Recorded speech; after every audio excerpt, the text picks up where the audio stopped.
Serious. What is the most disturbing or creepy thing that you've ever witnessed in real life? Story 1. Lived in the downtown area of my city for 3 years with my husband. One night, after closing down our favorite bar, we decided to walk down the street and get a couple slices of pizza. On the way there, we see a girl who is so messed up, she literally cannot walk. Like, literally, seems like she's falling down drunk trying to walk down the street. Her head is rolling from side to side as she's walking. Just picture 110-pound ragdoll trying to stand. Then we realized that she's digging in her bag like she's looking for keys. So I stop her and ask if she's okay, and she just keeps going, "I have to get away. I have to get away." That's when we notice the trail of blood on the sidewalk behind her. Her neck is bright red, like she had been choked, and her lip is swollen. We call 911. She finally takes a deep breath and says she thinks she was tracked, but no, she was raped. Before we can even get her calmed down enough to tell us her name, a guy with a big scratch on his face and blood on his shirt comes walking up and starts saying she's his wife and he needs to get her home. My husband stepped in and says, "No, I think we'll find out where she needs to go from her." The guy tries to swing at my husband, who knocks him on his ass. My husband pins him down. Then the girl starts seizing. So then we are on the sidewalk. My husband has the wrist pinned to the ground. I've got the girl's head in my lap, hoping she doesn't die while we wait for the ambulance to get there. What I always found the most disturbing wasn't the evil that drove that man to rape that woman. It was the 10 people gathered around us. In the course of the exchange, not one offered to help, but one did take a video. Story 2. My dad died of cirrhosis of the liver. It's not a pretty way to go. The worst part about it is that when the liver stops working the way it should, it causes a buildup of ammonia in the blood that can severely affect the brain. My dad was a former Marine and was always a very level-headed guy, so when his mind started to go, it was terrifying. I can remember one day he and I were alone and he suddenly started talking in gibberish. He stood up, walked to the middle of the room and started peeing in his pants.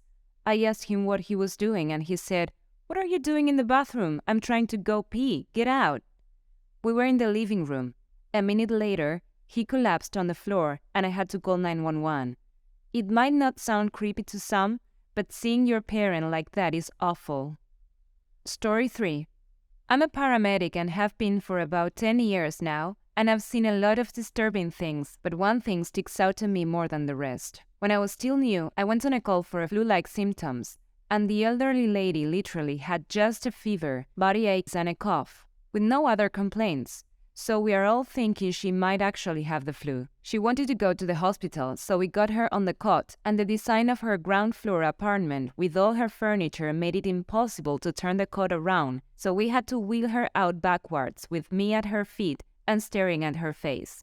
We just get out the door when she lets out this horrible gurgle scream, turns gray, and slumped over. My partner and another firefighter were next to her head and confirmed she had no pulse. We are all close to the truck, so we load her up while I start CPR.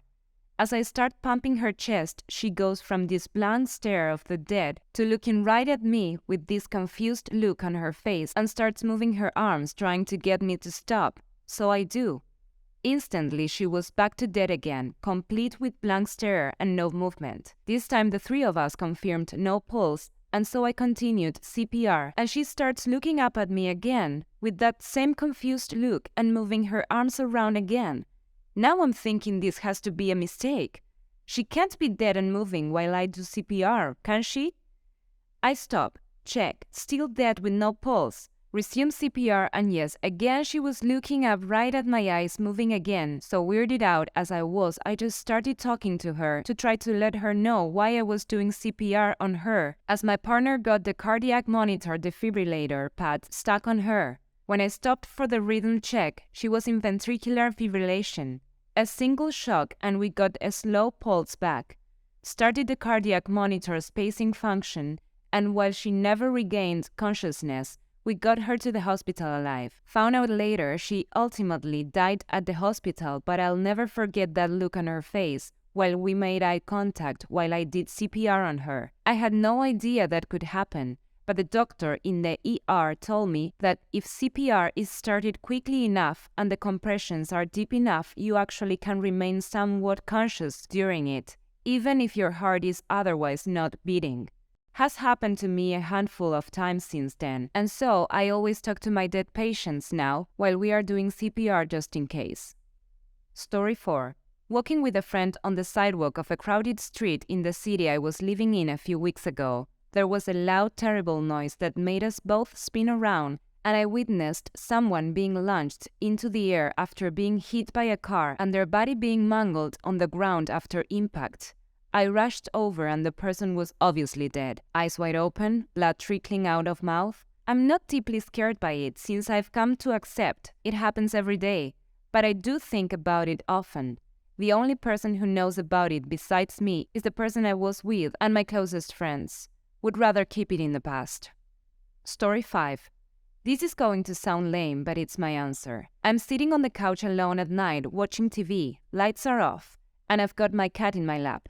Suddenly something startles my cat, and he sits bolt upright facing me, looking directly over my shoulder. His eyes go like saucers and the f***er starts slow growling. Never heard him growl before.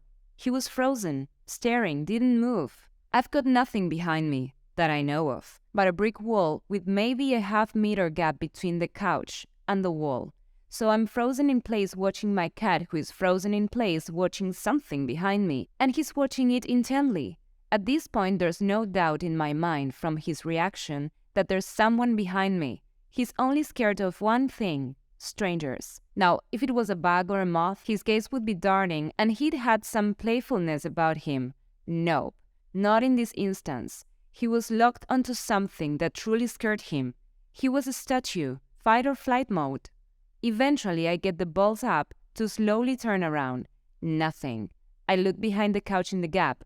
Nothing.